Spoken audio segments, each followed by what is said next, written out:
नैहर मेरे राज नैना में हम बेटी कहावे कि राजा के सोनिया का इंद्र सुबह के ये बहाना दे दियो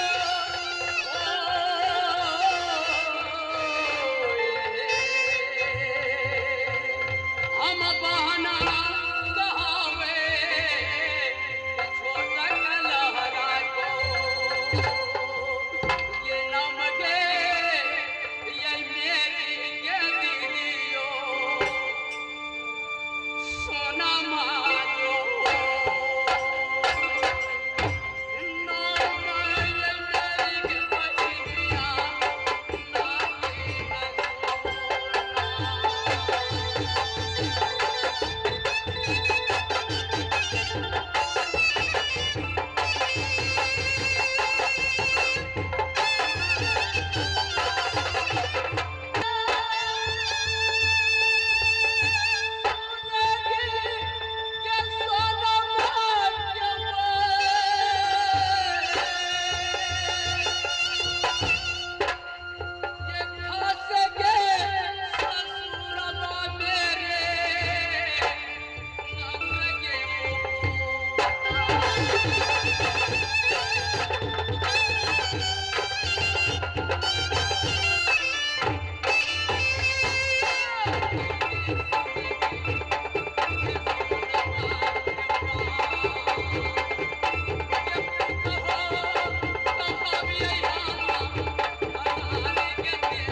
नैहर मेरी राज नैना में बेटी कहावे राजा समिया का इंद्र सुबह का बहन होए बहन कहावे छोटक लहरा का नाम मेरी नागिन सुना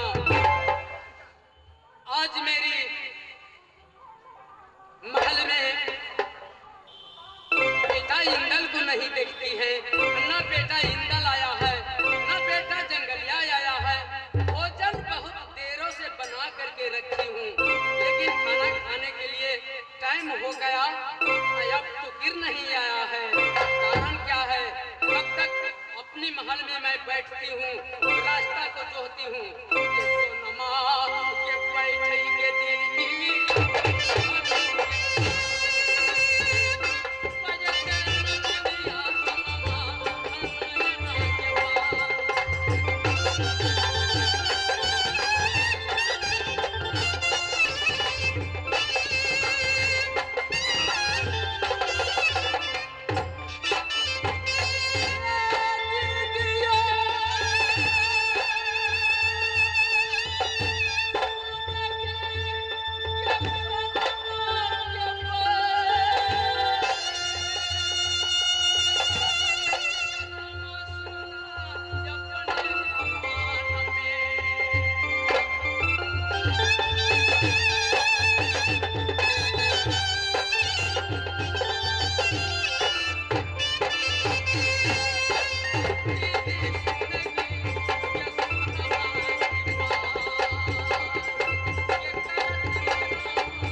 तो चली कर देखकर कलेजा चोर है, चोर है, चोर है माँ। क्यों बेटा, क्या हुई है?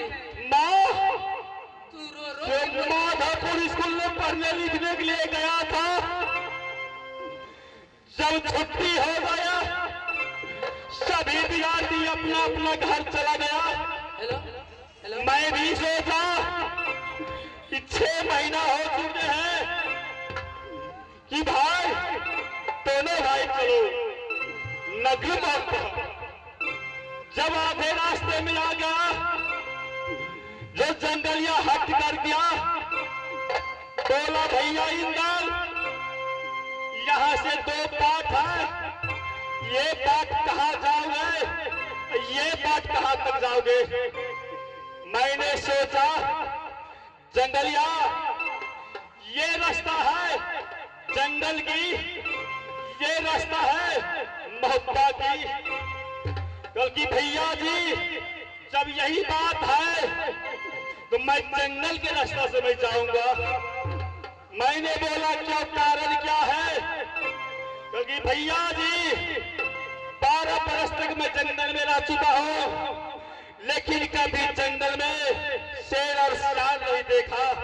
अच्छा, हमने सोचा जंगली देखो तुम बहुत छोटा है, शेर बहुत बड़ा है, तुम मत जाओ जंगल जा। ये लगे बुझाई भाई जंगलिया के बदना के चेहरा के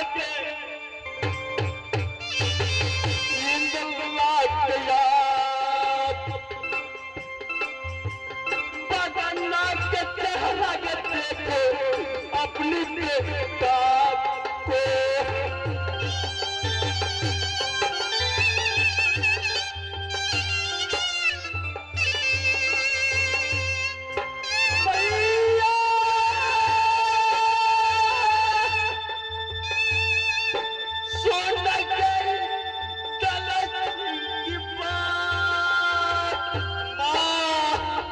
बेटा तुम इंदल,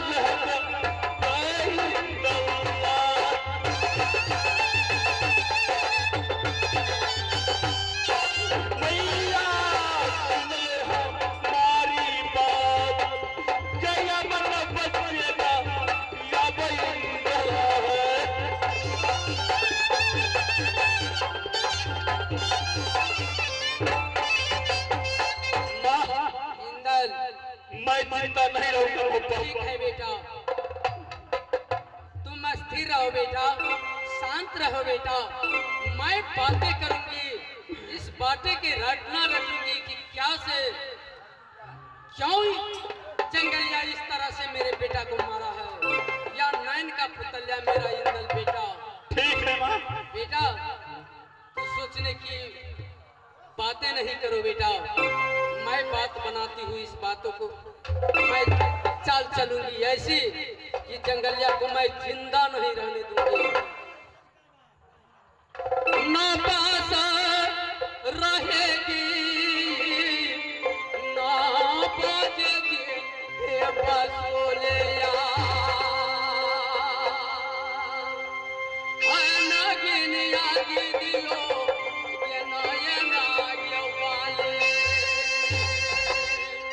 उन्नति सजारो है हर ये जादू के सनमा जानती दिया मेरे ठहरो जंगलिया रे को मार जाएगा।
बोलेगी माँ। तुम जंगलिया के फुसला करके ले जाओ इसको। कैसे मैं ले जाऊँ माँ? मैं नहीं जाऊँ, जानता हूँ कैसे हो जाएगा। मैं ये गेंद देती हूँ, तुम गेंद गेंद खेलना ठीक है माँ। जंगलिया के साथ है। मैं बातें करूंगी कुछ दिन की बात जंगलिया से। क्या ये गेंद है माँ? हाँ इंदल, ऐसा ही गेंद है माँ। हाँ लेकिन अकेले मैं कैसे मैं खेल सकता हूँ? तुम जंगलिया के साथ साथ ले लेना बेटा। क्या जंगलिया जाओगे माँ? हाँ जाएगा। ठीक है, मैं जाकर चाची को मनाकर जंगलिया को लेकर आऊंगा माँ। दोनों भाई सैर करूंगा, गेंद गेंद खेलूंगा माँ। जाओ बेटा। ठीक है माँ, प्रणाम। मस्त रहो बेटा। सोना के पैसे दीदी माल के पास, ऐसा माल के पास, ए पटक लगलिया दीदी माल।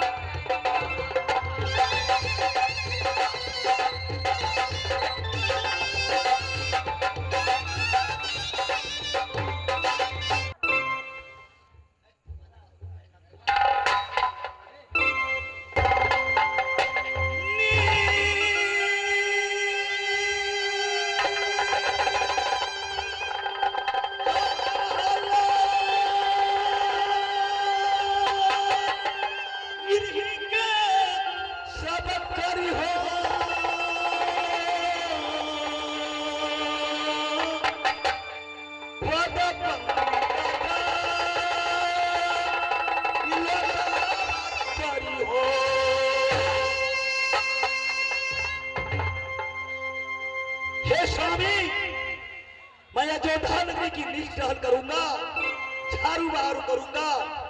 मैं किष्किंधा नगरी दहरापुर नहीं जाऊंगा। उधी बात हुई थी श्री पुरुषोत्तम राम का, अभी बात हमें आपको होते हैं। जो गलती हो जाएंगे क्षमा कीजिएगा।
पढ़ने नित दे जाता माधवपुर में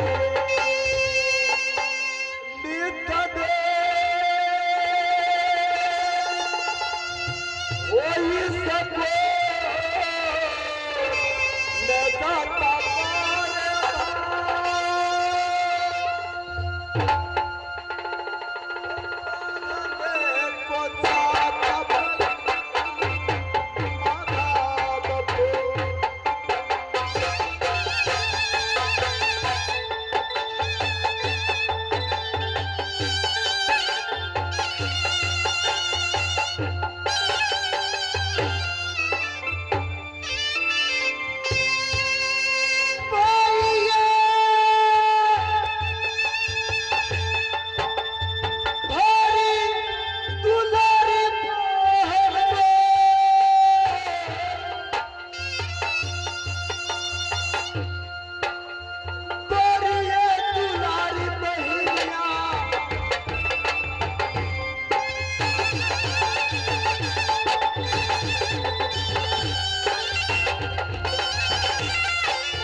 पाल सिंह को बहन कहती हूँ, वीर करण को नाम हमारी रानी फूला।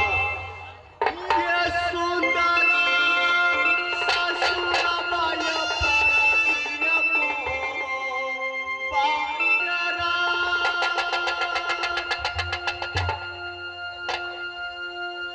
सुंदर ससुरा माया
कहलाती हूँ बिरजासर की सासू के नाम रानी देवला। या बेटा जंगली में गई है पढ़ने के लिए, या बेटा लौट कर नहीं आई है स्कूल से कि अपनी बेटा ला मैं अच्छा खाना बनाकर मैं रखती हूँ।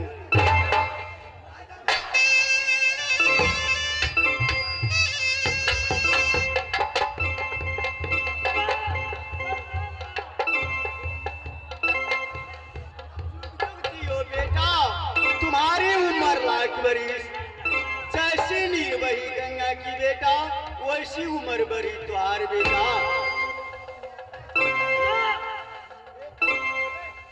भैया इंदल से डिस्कस हो गया है। क्या बेटा? रास्ते में भैया इंदल से आज झुरमुट पर गया था। बेटा जंगली, या भैया इंदल से डिस्कस तो क्यों किया बेटा? किस लिए बेटा किया है? मेरा गलत हुआ तो किस लिए? क्या है डिस्कस बेटा? बताओ बेटा। माँ, ठीक है मैं अपनी गलती का मैं स्वीकार करता हूँ माँ। इस समय मेरा भूख लगी है माँ। इस समय मैं खाना खाऊंगा माँ, खाना खाऊंगा, बाकी बनाओ बेटा तुम्हारी लाख बरस, कैसे निर्मही गंगा की वैसी उम्र बरी तुहार बेटा। चाची एक जरूरी काम लग गया। पहले चाची सत्कर से सत्कर न होगा। नहीं बेटा, हमें तुम्हें क्या साथ है बेटा? भाई चाची जो रास्ते में हो गया था वो नहीं करना। नहीं भाई हम नहीं बिसर गया, जो हुआ था बाटे में भूल गया। देखो बेटा, माँ बेटा में सत नहीं बनाती है बेटा। चाची देखो, कौन ऐसा बात होता है तो सब तय करने पड़ता है, तो सब कर दो, हम जरूर कहेंगे। ठीक है बेटा, आप मानने वाला नहीं है बेटा तो मैं सच बना देती हूँ बेटा। एक साथ दो साथ परमा विष्णु साथ, आपको कहल जो करे वो 80 फुट नरक में। बेटा बोलो क्या है? चाची सुनो, क्या मेरा चेहरा में अभिलाषा है कि दोनों भाई गेंद खेलने के लिए लाल बाग में जाता हूँ, उसी लिए भाई को मंगनी करने के लिए आया था। नहीं बेटा, बेटा जंगली नहीं जाएगी बेटा। तू खेलना है तू अकेले जाओ बेटा। क्या चाची?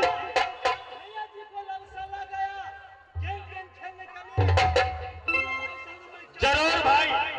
देखो बेटा, तू एक जंगली बेटा है, एक इंदल बेटे बेटा। ठीक है बेटा, तू नहीं मानोगी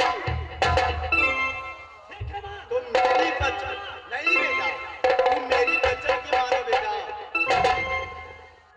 तू पूर्व और पश्चिम दक्षिण गेंद खेलिए बेटा, उत्तर ओर में तू गेंद नहीं खेलना बेटा। मैं उधर साइड में मैं नहीं जाऊंगा। ठीक है वचन मैं निभाऊंगा माँ। ठीक है भाई, यस चलो, दोनों भाई गेंद खेलेंगे भाई। जाओ लोग चलो, जल्दी जितना चलो उतना चलो।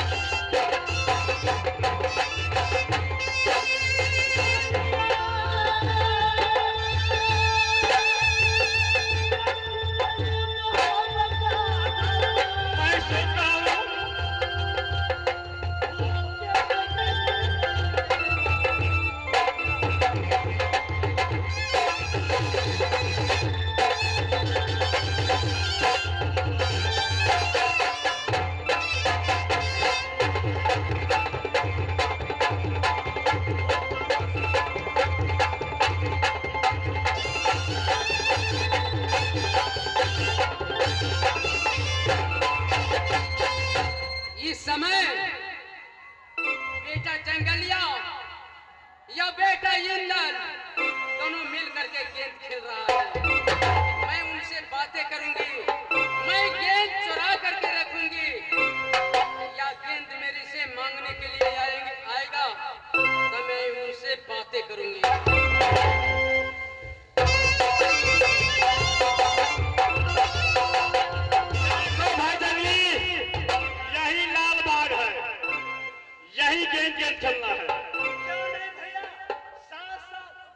चाची भी बंगला पर बैठी है, वो भी देखेगी। चलो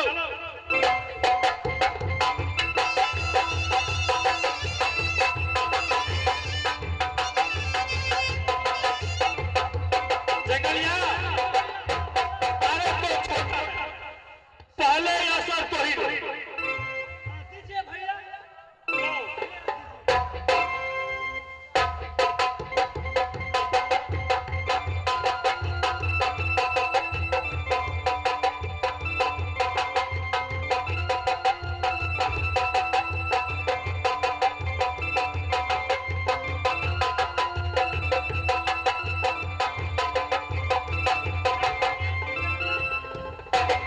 गेंद फेंको जंगली, गेंद फेंको।